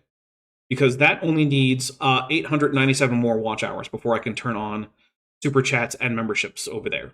And I would like to be able to do that because I would like to be able to recoup some of the cost of running tabletop RPGs. Because as you might not know, well, as you might know or might not, I don't know, the person who runs the game almost always bears virtually all, if not all, of the financial cost of getting materials associated with the game. So I have the campaign guides. I'm the one who has the sector books, the one who has, the adventure compendia, stuff like that. So I would love to be able to recoup some of that. So please watch some of that. The easiest way to do that is there's a Power Rangers Jungle Beast playlist. Just turn it on in the background. Just make sure you don't technically mute it because YouTube can tell and they won't count it. But just put it on somewhere and just let it play. It's hours and hours and hours long. There's 42 episodes, a few extra videos in there, and each of the episodes are about 2 hours long, except for a few. So, with that being said, let's dive back into this. Shanti, are you prepared for this? I suppose. Okay. Wow, thank you for making that distinction between, dinosaurs appearing to have feathers, and then there are actual fossils with feathers because they are birds. Right. Actually, he didn't do that. Okay. He didn't actually talk about any dinosaurs that appear to have feathers but don't. That was a thing you just inserted there, Ivana, but, Yeah, I was going to say, where did we find those? I'm going to take a drink for Ivana just making stuff up. I just hear what I want to hear. Yeah. Although I still have to say, she is way better than the other guy, Trey Bowling, who does these. Mm-hmm. Yeah, she also provided me with a really great reaction meme, so shout out. Yeah, good job, Ivana. I think the reason they keep Trey around is I suspect he's related to someone high up at ICR. That's my thought. I think he's like someone's cousin or nephew or something. I don't actually know. But he's really not good at this, and I don't know why they would keep him around except for that. Yvonne is much better at it. They should fire him and just have her just do the podcast full time. It would be much better, in my opinion. But you know what? ICR is unlikely to take my word for it, so I don't know. But I always much more enjoy it when Ivana is here. So every dinosaur that we've seen that is supposed to be a feathered dinosaur appears to actually be a feathered bird. Right, but that's just because you've defined bird that way. You previously in this just defined bird as any animal with feathers. So that doesn't. That's good. Is that his entire point throughout this whole thing? Is if I just redefine the word bird, then I get to plug my ears and ignore all the evidence of feathered dinosaurs? Okay. Yes. That's so dumb. So dumb. It's just word games. It's just an extinct type of bird. A little different birds than we see today. Yeah. That is interesting. Okay, buddy. I like how she can just roll and she's like, yeah, that's really interesting. Like, is it? Is his silly word games interesting? But you know what? She's paid to say that it is, so good job. You know, like, look, when it comes to, like, Trey and Ivana, these guys are not the ones doing any of this, like, reading of literature or looking at bones, right? They're just podcast hosts. And I'm sure they believe the overall idea of young earth creationism, but I treat both of them as basically, like, the same as just some guy in the pew who is, like, you know, he's just got a regular day job. He goes to church, and the church happens to be a young earth creationist church. That happens to be the thing he believes about evolution. Whatever. That's my opinion on both Ivana and Trey.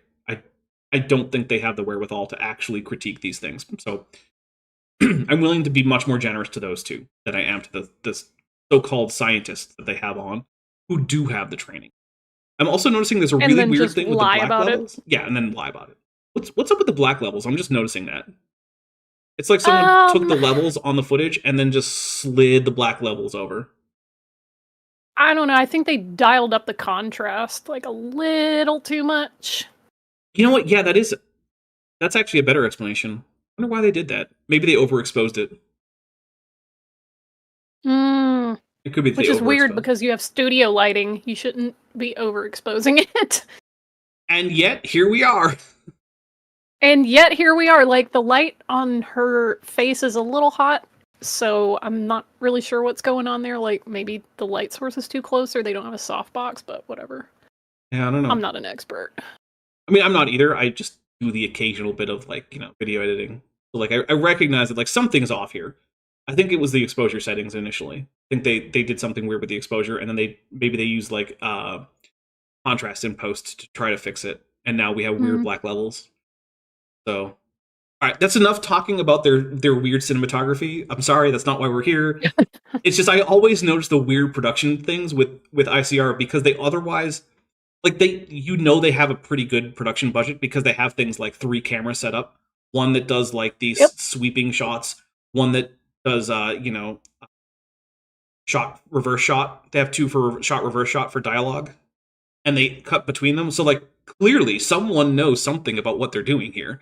But then you get these weird things, like they can't level out the sound. And they have weird, like, exposure and, like, black levels. And, like... Yeah, I just...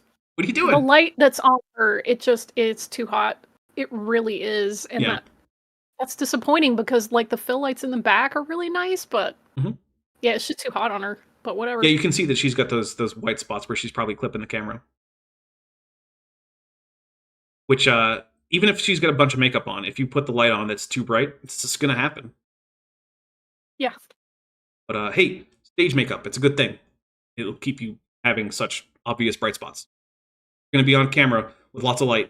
Put on some stage makeup. You had mentioned before. Yep, it's a good idea. That there are some ideas of a hoax when it comes to these feathered dinosaurs. So can you maybe give us a little bit more interesting? That is a claim. So the only claim I can think of that she could be talking about that isn't just an outright lie would be Archaeoraptor, which was a hoax, although it was a hoax perpetrated by an unnamed Chinese person on fossil collectors who were themselves not paleontologists. And no paleontologist ever fell for it. But if she's claiming anything else is a hoax, yeah, I'm not sure what she's talking about. And it sounds like she's just making stuff up. Stories on those? Well, there's one it's pretty fascinating. I think in 1999, National Geographic actually put forth an issue, and they came out and they called this sort of half and half. They thought it was a half bird, half dinosaur. No, they didn't. Called Archaeoraptor. So, okay, first, We're going to take a drink for confirmed prediction, because I said Archaeoraptor. Here we go. Mm-hmm. We're also going to take a drink for half bird, half dinosaur.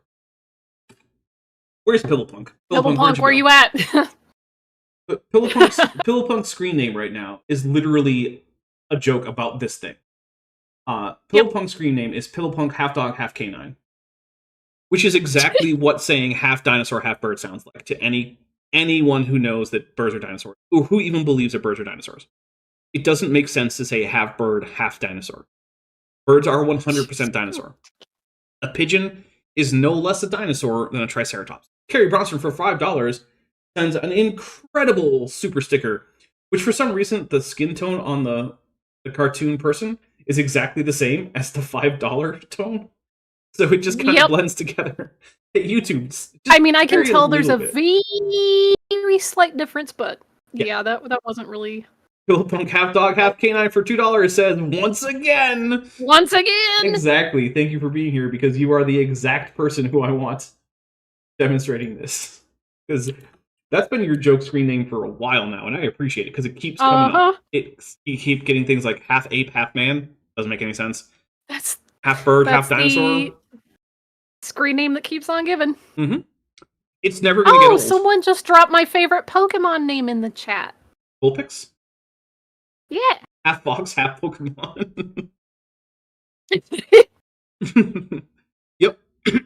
So what it actually turns out to have been is that there was Microraptor on one half, and I don't actually remember what the other half was. But both of those are dinosaurs. Microraptor is a dinosaur. It's actually in the same subfamily as Velociraptor. Which, by the way, AIG is doubling down on Velociraptor as a bird, in case you guys are wondering. Oh my goodness! Mm-hmm. So if you have early access, watch my next video series as I upload it, and you will see that AIG has they had David Menton mention that he thought the Velociraptor was a bird up on stage back before he died, and they now have a new guy, Joel. Okay, his name I'm not sure how he pronounces it. But it's something like Lineweber. It's a German name, or Lineweber. I don't actually know how he says it, but that guy is just doubling down on all of Maniraptora are birds. So we're talking Therizinosaurus as a bird. Okay. We're talking Dinokairos as a bird. We're talking Velociraptor, Utah Raptor, all birds. Wow.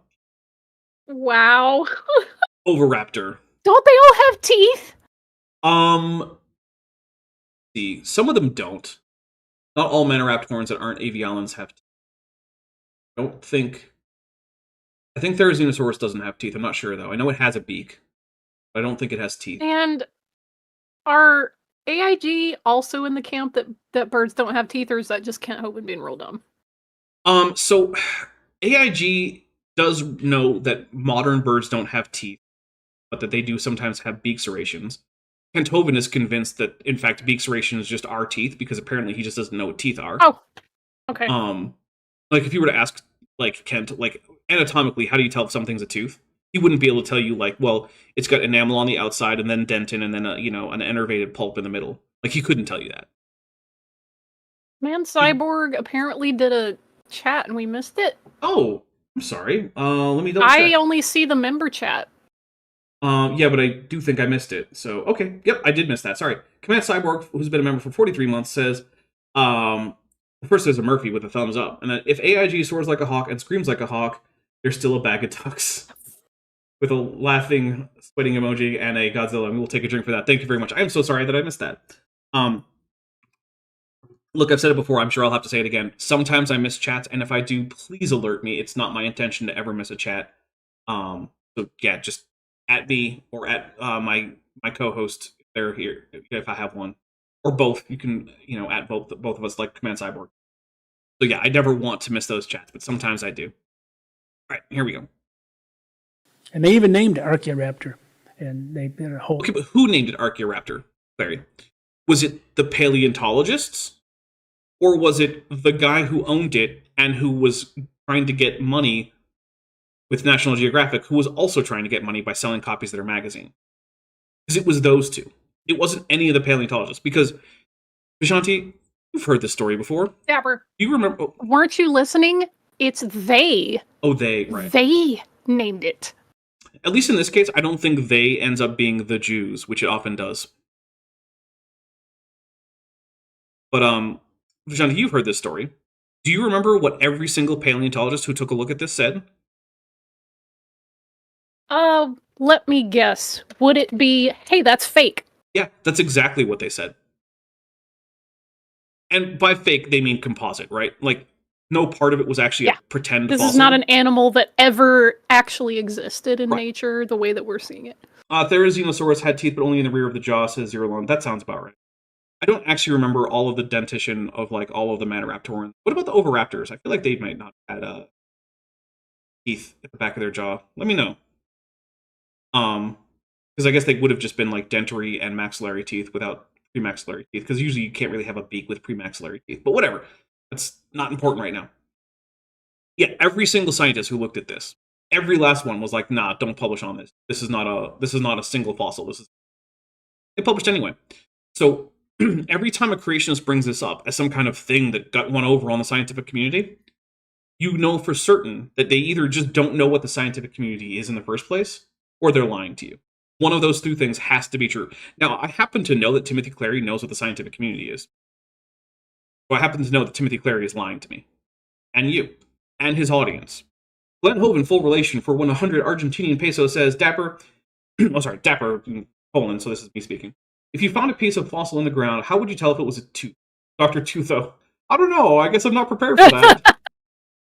Yeah, he never really thought about that, just never occurred to him. That was the craziest thing about that, was that Ken Hovind said it had never occurred to him to look into how he would tell if an animal was a dinosaur. It's like, dude, you've been saying that you're an expert on dinosaurs and the Bible for decades now. You just never looked into it? Now, here's the real question. Do you think Kent could defend the biblical canon with reference to anything other than just, well, it's what's in the King James Bible? No. Yeah, I don't think so either. I don't think he could explain the development of the canon. I don't think he could explain... Well, God preserved it. Well, yeah. And my favorite thing about that is that he uses a verse from the Psalms in which the thing being preserved, the referent, or the plural third-person pronoun there, isn't even the words of God. It's the people mentioned in the previous verse. And you can tell because the words are feminine. The word is feminine. And the people being referred to are using masculine pronouns. And the third-person plural pronoun used in the sentence that he's quoting in the Hebrew is using the masculine. So it can't be the words. It's the referent for that pronoun. He doesn't read the original language. How would he know that? He couldn't. And that's the thing. That's why you don't rely on the King James or any other English translation to know for certain what the text is talking about. If you don't have an ability to go to the original language, I'm sorry, but you're going to have to rely on someone who can. Even for very basic things like, hey, who does this pronoun refer to? Well, in Hebrew, you can check by doing things like checking the number and gender on the pronoun. Can't do it in English. In the Hebrew, it's not ambiguous. In English, not it's anymore. Very ambiguous. Yeah, well, English, did used to have multiple third-person pronouns. They got rid of that pretty fast. By adopting a pronoun from Norse, which is one of the few times that languages ever just grab a new pronoun. They were like, you know what? We find it inconvenient that our big third-person pronoun sounds exactly like the feminine singular pronoun. So what if we just grab a pronoun from Norse? Yeah, okay. Yeah, we'll take that. You can Thanks. do that. Yeah. Hour-long TV show. And you can find, if you find the old issues in 1999, you can still see the article about it, how they... Yes, time didn't erase itself when National Geographic was called out hardcore, so of course you can still find them. Explain this is a half bird, half dinosaur, and there's pictures of Famous peer-reviewed journal, National Geographic. Right?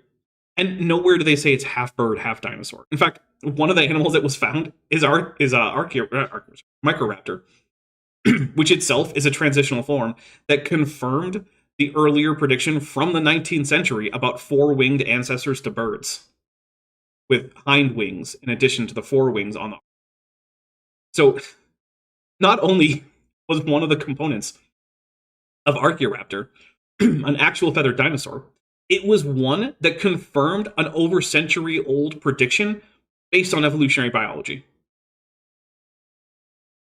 What could possibly make it a stronger case for evolution than confirming a prediction from the 1800s that was only based on the idea that evolution is probably true, and two, that birds are dinosaurs? Like, it's amazing the degree to which Archaeoraptor is on its own amazing evidence for the veracity of the basic outline of both evolution as a whole and the evolution of birds from dinosaurs. And here we are, we're like, yeah, but it was one time glued in with something else, and then National Geographic published on that, so I guess the whole thing is just fake now. Nope, that's not how anything works, Barry. I'm gonna take a drink for it, because that's really dumb. All right, here we go. Rendition with feathers all over it, etc. Well, within about 6 months after that came out, they did some CT scans, and they found out it really was a half bird and half dinosaur. It was a half. Yeah, like literally every expert who looked at it told them. That's the thing you never get from creationists. They'll never bother to talk about that point. Is that every paleontologist who looked at it said, nope, this is not a single fossil. This and is yet, a composite. Scientific journals are definitely known to publish things before doing, just cursory examinations with modern tech. Yeah. Oh, Vulpix, half fox, half Pokemon says, CC intensive. Yeah, exactly. Modern German still has the problem where that English got rid of by adopting a pronoun from a different language. Jasper, I am not entirely sure what to do with this, but I'm going to go with Nienhuis says Tetrapteryx for €2. I'm so sorry about me butchering your last name. Please put a pronunciation guide if you are upset about me butchering it. Really don't want to. I mean, look, I even apologize to Ivana here for probably butchering her last name. She's never going to watch this. She'll never know. But I still don't want to. I hate it. I hate getting people's names wrong. But yeah, Tetrapteryx is the name that was originally given to the hypothetical four-winged ancestor of birds. I don't remember actually who made that prediction. But yeah, it was called Tetrapteryx. And also, how did thing happen to my my donations? Oh, that's Dapper's a professional. Take a drink for. Oh. Oop. Yeah, apparently I at some point zoomed into it, and that broke my my framing. Oh well. Bird glued to a half of a dinosaur, and so they fooled all the paleontologists. So all of the paleontologists, Tim, they fooled all of the what? Which paleontologist? Name one who was fooled, Tim. Name fucking why you one. lying? Seriously. Oh my god! Stop freaking lying! I'm taking a drink for that one. That one pisses me off. There was not a single one. Like that's ball-faced lying. Yeah, there's no way to get around that. That's just a lie. There's no way that Timothy Clary, in good faith, actually believes that there are paleontologists who were fooled by this. He knows National Geographic isn't staffed by paleontologists. He knows they're not a peer-reviewed journal. He knows they're just a pop-sci magazine that's trying to sell copies. Now, they're not trying to be inaccurate, but he knows that that's not what happened. The only way for him to actually think that this is what happened is for him to have never looked into it and to also not know what National Geographic is. I don't believe that's true of him. And this is, look, I know I say this a lot, right? If you're a creationist who's watching this, first I want to say thank you. It's probably not very easy to listen to me talk about this stuff and disparage the people who you probably see as authorities when it comes to things like science and to some degree theology. So my first thing is, I want to say thank you for sticking with me this long, hopefully without getting too angry at me. But if you are a creationist and you are watching at this point, I want you to do what I've never had a creationist do before, right? And I've asked many times. I want you to tell me why it is that I keep finding creationists saying things that I can't find a way to interpret as anything other than a lie. Why does it happen so much? Because to me, it seems like a very, very obvious indication that there's just young Earth creationism is just wrong, right? Just like with flat Earth, right? Everyone knows that you got to lie to Flurf. You have to lie in order to argue for the flat Earth. Now, I think it's less true for creationism. I think the average creationist is just misinformed. But when it comes to the people who have the PhDs, who are actually trained in what it takes to get papers published, who know the difference between technical literature and pop sci articles, when it comes to those people, why do they consistently lie to me? I really want to know. And if you're a creationist who's watching, please, I really want you to tell me why it is that happened. Do you think that I'm just wrong? Do you think they are stupid? Do you think that I've been lied to actually by the scientific establishment and that there actually were paleontologists who were fooled by this, but then there's been like a conspiracy to silence them and erase that from history. Like, I really want to know what you think is the cause of this, because I can't figure anything out other than that they're just dishonest hacks who know they're wrong. And that just makes this kind of a grift, which I don't want to think, right? Because I don't like thinking that everyone at ICR and the Discovery Institute and Answers in Genesis are just grifters, because that also seems really unlikely to me. So I don't know what to do with this fact. So if you're a creationist, please let me know.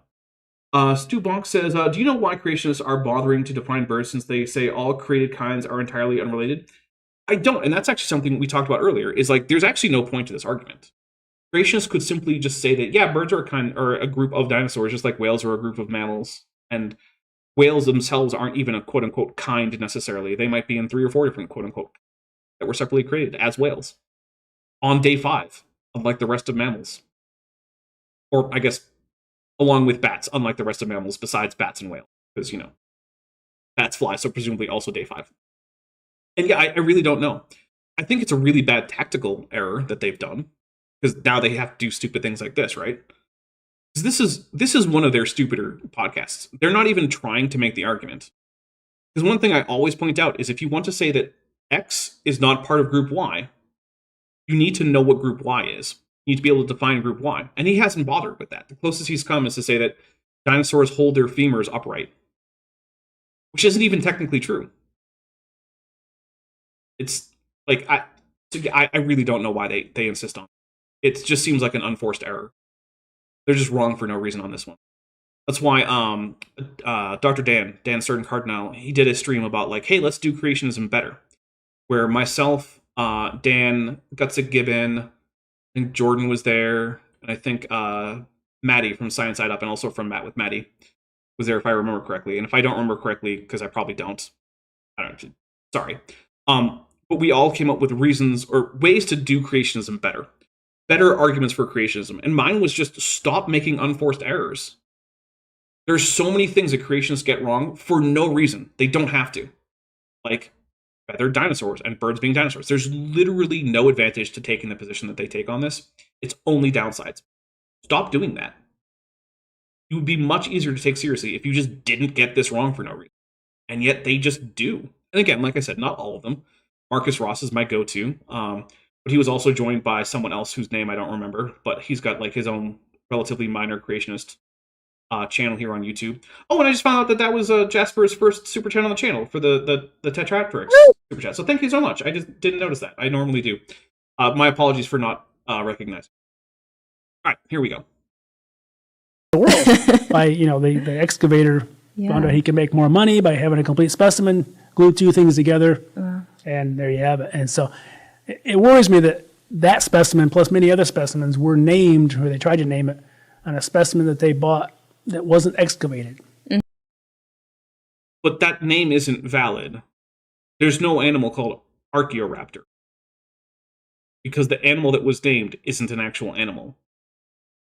And the other thing is, when people buy fossils from fossil dealers and publish on them in actual peer-reviewed journals, they actually have to do work to try to establish the provenance of the fossil, because you're right, you can't just publish on some random ass fossil that you find like sitting in your lap one day.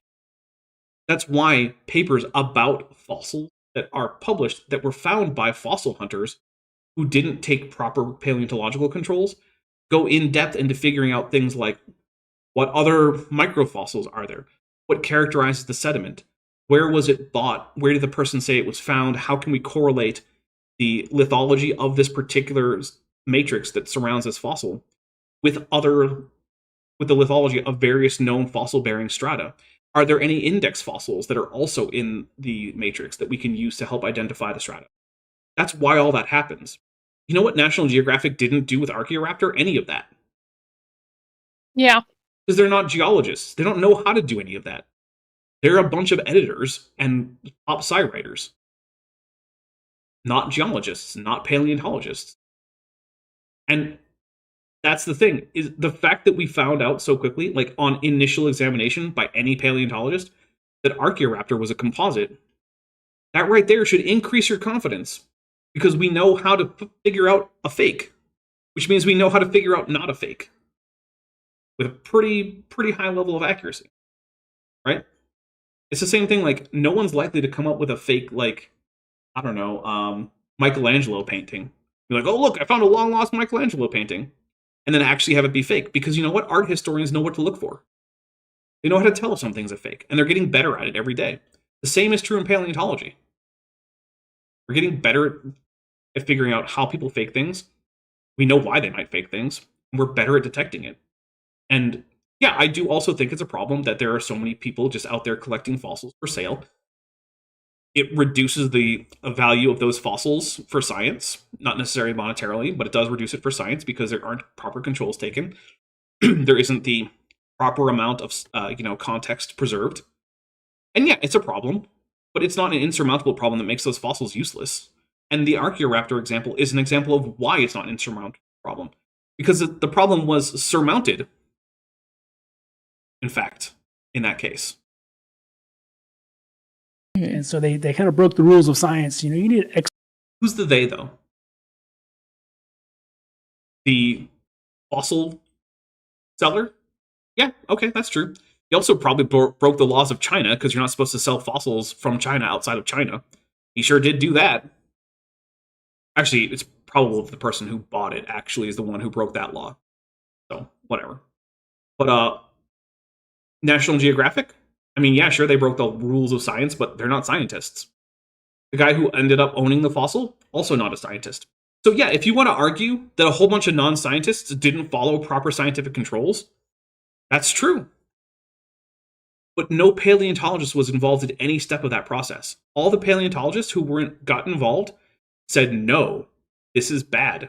Don't publish this. And then there's Clary just lying to my face, which I'll take another drink for, because it's still actually really, really angering me. Yeah, if I weren't live right now, I would have a much, much more extreme reaction. Mm-hmm. Yeah. I'm biting my tongue. Mm-hmm. I am too. Excavate and take pictures and show what you found. Mm-hmm. So those kinds. Hey, Tim, I've seen your guys argue all over the place that one Mark Armitage's bone that he found one day is a Triceratops horn. You know what Mark Armitage didn't do? He didn't take proper paleontological controls. It took me and Doc Dino like a month of searching through like satellite photos and geology maps to kind of maybe figure out where he might have found that bone. Why is it that you're completely credulous of Mark Armitage while you're so worried about proper paleontological controls when it comes to feathered dinosaurs? Is it because one of those things confirms your bias if it's true, and the other one doesn't if it's true? Might you be setting a double standard when it comes to paleontology work you're willing to accept there, Tim? Take another drink for that, because that is also pissing me off. In case you guys don't know, Mark Armitage found a bone somewhere on Bice Ranch and said it was a Triceratops horn. His evidence for this was that Triceratops had been found at Bice Ranch, which is true. Of course, the problem is that Bice Ranch is also full of Pleistocene alluvium, which is rock that very well may contain this thing called bison latifrons, which had horns that have already been mistaken in the past for Triceratops horns, and vice versa. And the nearest bison latifrons fossil was from like 10 miles south in the same alluvium. So do we know whether or not this bison horn was found in the Pleistocene alluvium or in the Maastrichtian Cretaceous sandstone? No, we don't. Because we don't have adequate site maps. We don't have adequate in situ photographs. We don't have any characterization of the matrix that the bone was found in. We don't even have most of the bone anymore because most of it's been dissolved in acid. So we can't even do a morphological analysis on the bone to see if it's Triceratops. And you know what wasn't in the paper? A morphological analysis. It just says it's Triceratops horridus in the paper, even though it's actually probably more likely Triceratops porsus if it's even a Triceratops at all. And that is the paper that ICR is perfectly happy with, because that was chock full of all sorts of squishy soft tissue and all sorts of like osteocytes and neurons and glial cells and all this nonsense. Not nonsense. Your cells are stuff. But you know what I mean. And yet, none of these paleontological controls that Timothy Clary is so concerned about right now when it comes to Archaeoraptor and the other Chinese fossils. And the thing is, he's right to be concerned about it. It's just hypocritical that he's not also concerned when his buddies go make at least as bad mistakes. Sean, for $10, says, but once one fake is made, all must be fake. That's why he doesn't use money, because all money must be fake, since counterfeit currency exists. Yeah, that does seem to be kind of the basic argument that he's working on. Like, well, there was a hoax once, so I guess the whole thing is fake. Which, Hey, remind me, have there ever been any hoaxes perpetrated by young Earth creationists on other young Earth creationists that we found out about? Because I feel like the answer is yes. I'm craving teriyaki for some reason, but I don't know. Yeah, in case you guys aren't aware, creationists were once convinced that teriyaki-soaked wood was actual wood from the real Noah's Ark. So, I gotta say, if we're gonna compare, we're gonna do this whole weird, like, hoax that you fell for dick measuring contest. Guess who's gonna come out the smaller dick? It's gonna be creationists. Also, everything Ron Wyatt did.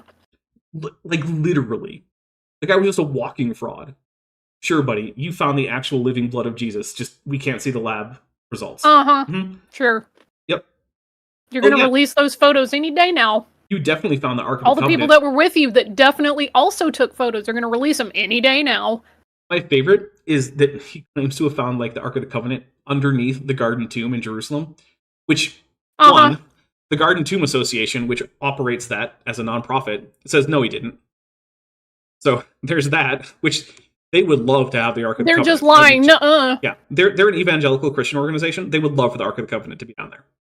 But also, the Garden Tomb isn't the tomb of Jesus. It's physically impossible. It was built at the wrong time. It post-dates the execution of Jesus. So it can't be his tomb.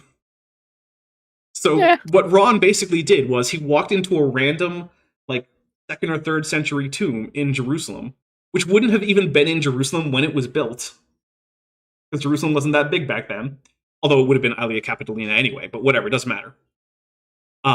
And he was like, yes, under this random tomb that can't possibly be Jesus' tomb, I found Jesus' living blood dripping on the Ark of the Covenant. Okay, cool, buddy. Great story. Sure. That's definitely a thing that happened. Because, they buried him directly under where he was crucified. Yeah, that's definitely a thing that happened. Yeah, there's that, too.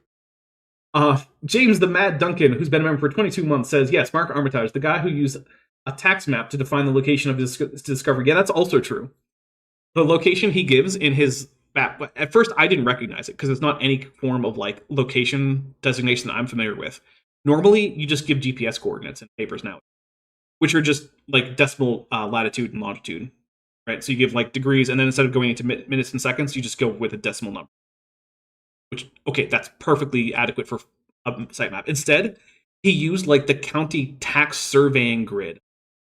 And, like, the area that he designated with the tax surveying grid is, like, something like 20 acres or something. It's ridiculously gigantic. When it comes to sitemaps in paleontology, usually you want to be down to, like, at least, like, tenths of meters of accuracy, if not better. Hopefully better. But nope, just a whole bunch of acres somewhere on Vice Ranch. Metageeky for $2 says AIG is a collection of all Christ child foreskin. Uh, I'll take a drink for that. You know, there's actually a Christian holiday for the circumcision of Jesus, 8 days after Christmas, but it's usually called the Feast of the Presentation, not the Feast of Jesus having the part of his penis removed, for some reason. And the idea is he was presented at the temple for the circumcision ritual, which, okay, fine, but, like, it's like, guys, that's pretty euphemistic. Pretty euphemistic. Yeah, well. Oh, well. The mistakes don't happen. Right. Yet they just kind of ignored all that in their rush to show we have a half dinosaur. Sure they did, buddy. Give me an example, man, because Archaeoraptor isn't it. That was an example of every scientist who looked at it coming to the right conclusion.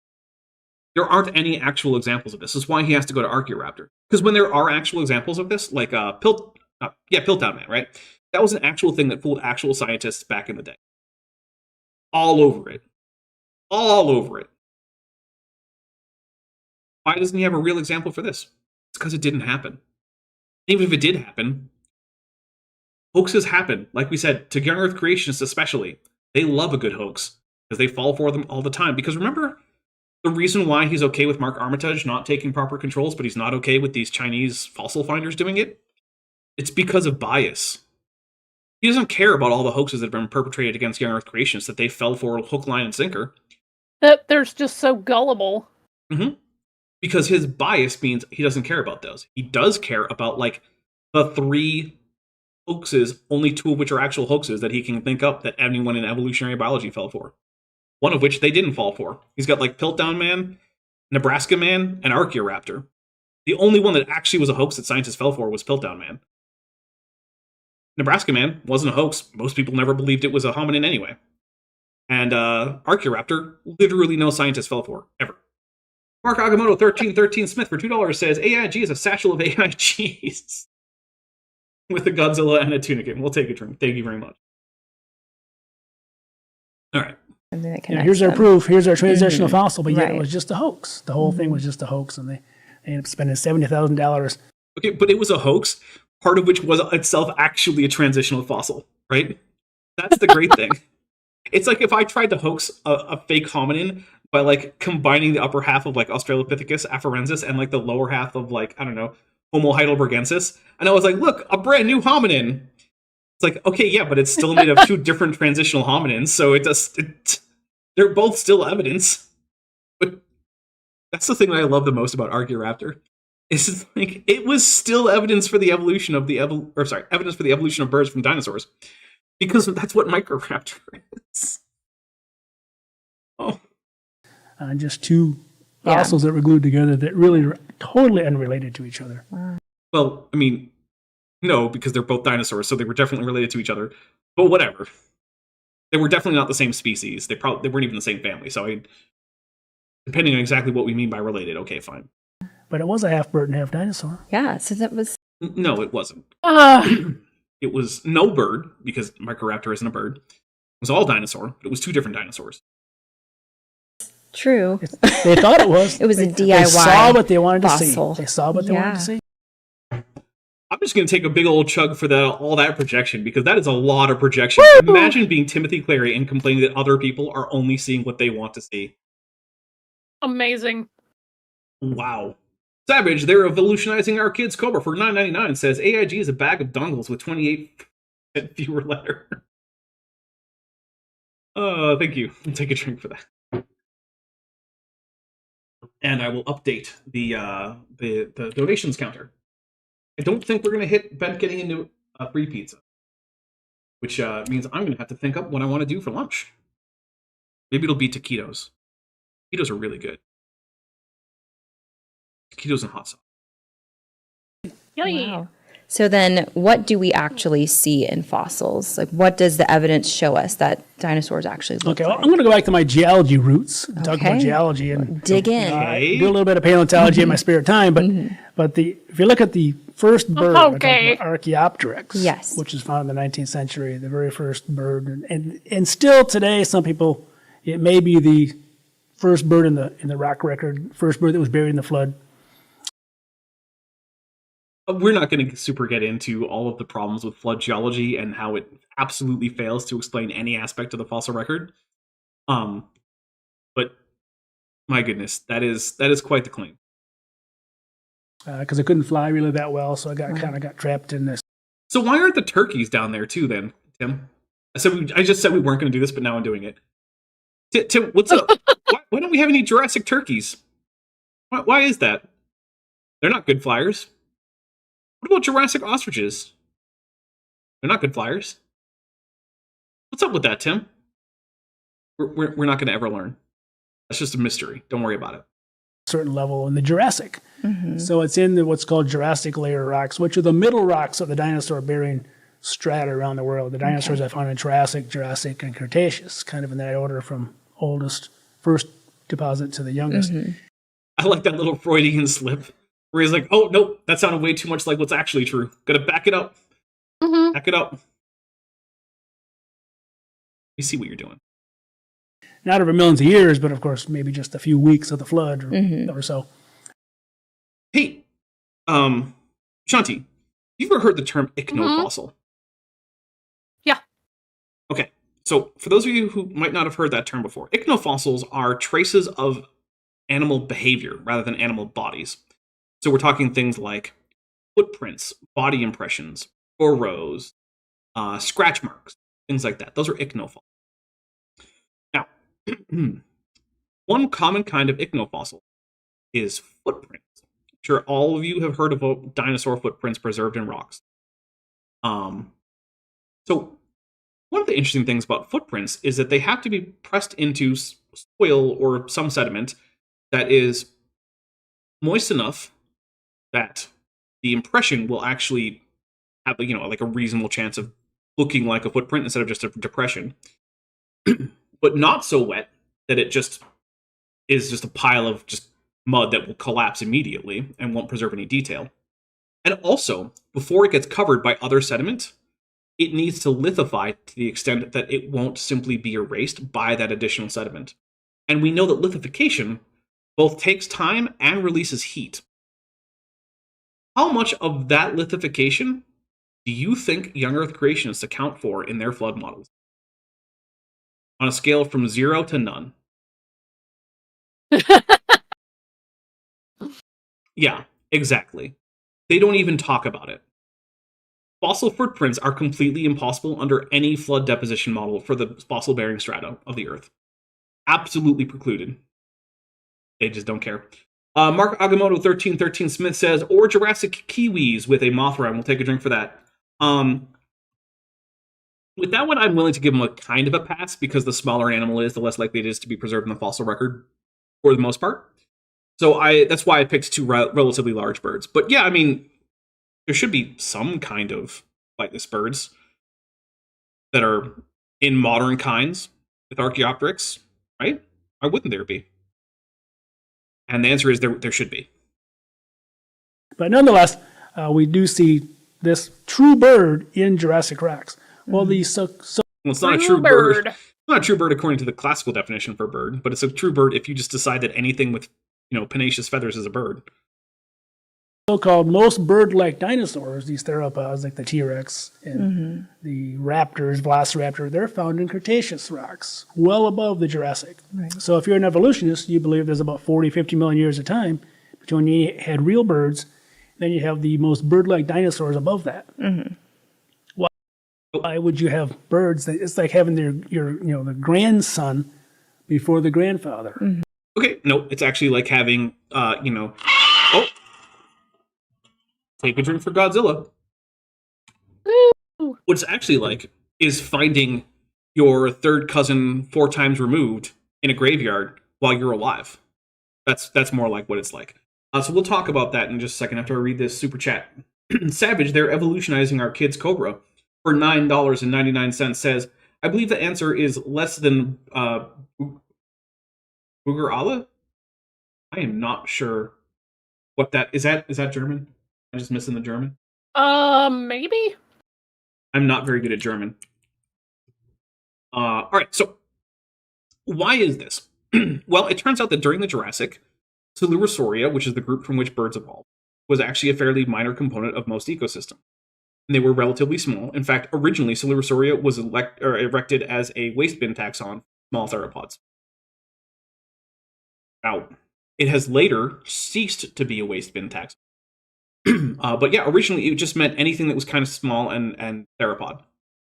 And Coelurosauria, as we now understand it, which includes many larger theropods like Tyrannosaurs and like, Therizinosaurs and stuff like that, that became more and more prominent as older groups of theropods like Carcharodontosaurs and Belosaurs and things like that started to become less prominent, go extinct towards the end of the Jurassic, going into the Cretaceous.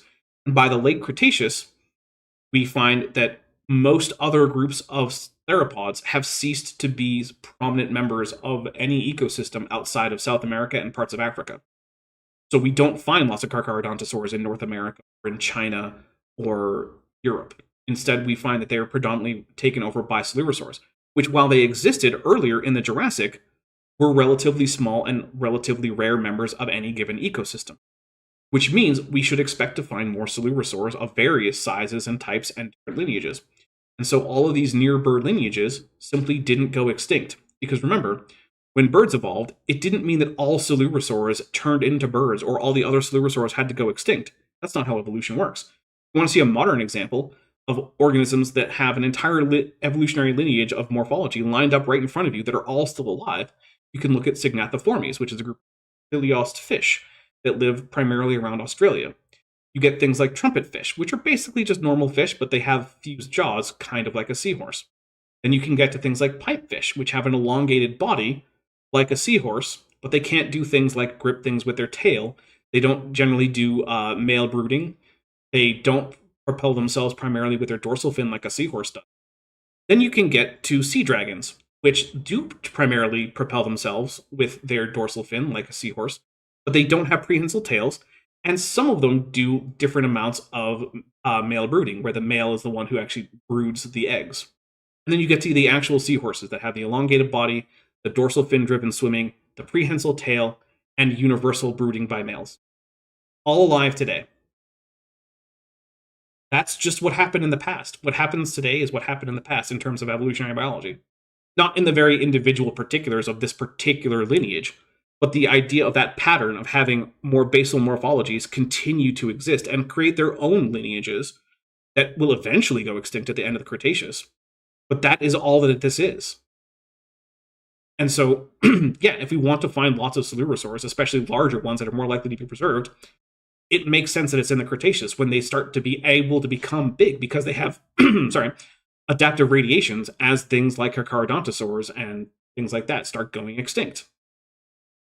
So, yeah, that's why. There's no paradox here. The South Geek Beyond, who's been a member for 18 months and is at the amulet level, says, "Hey, did we get Bilbo already? Yes. What else is going on here? Finally, I can join live again. Lab season is killing me. Yeah, we did get Bilbo'd. Although right now we have 110 likes with 112 people watching, so thank you so much.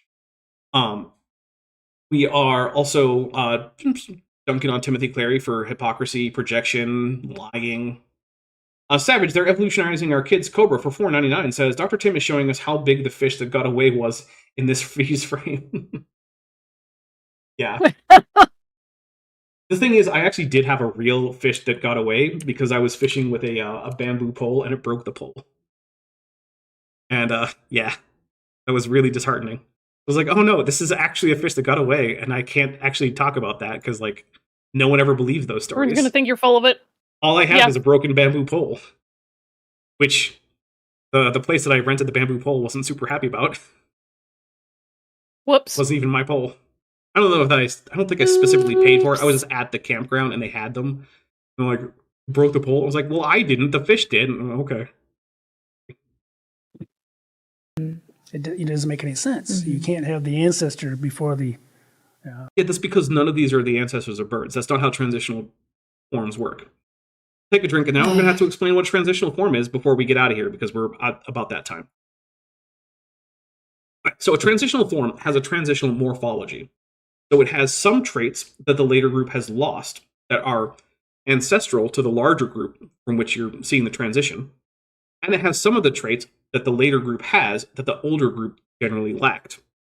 So, for instance, you might get something with a beak that also has teeth, which is something that occurs as you're going into birds.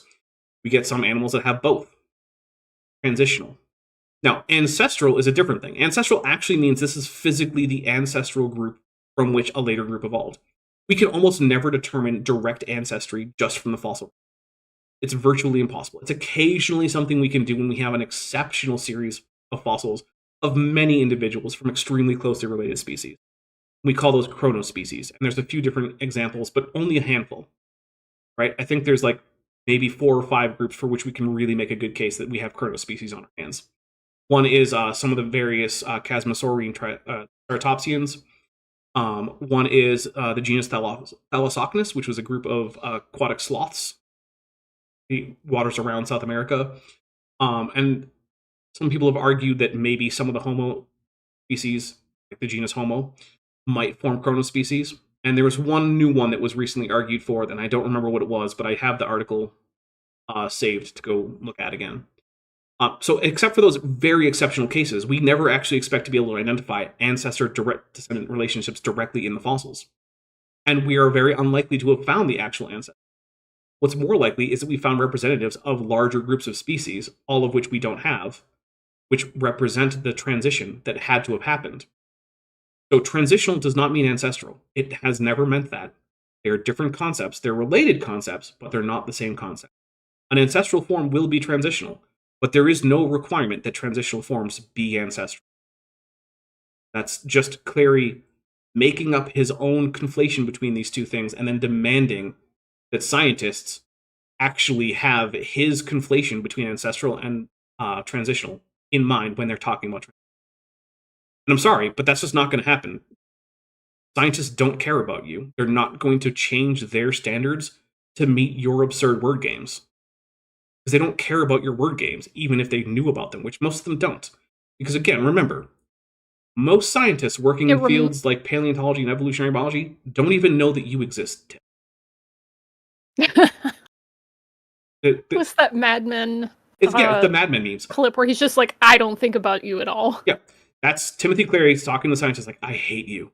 And then all the scientists look and they're like, oh, I don't think about you at all. And they just leave because they don't. Don't matter to science, Tim.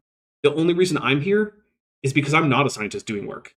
I'm someone who's trying to help keep people away from pseudoscience.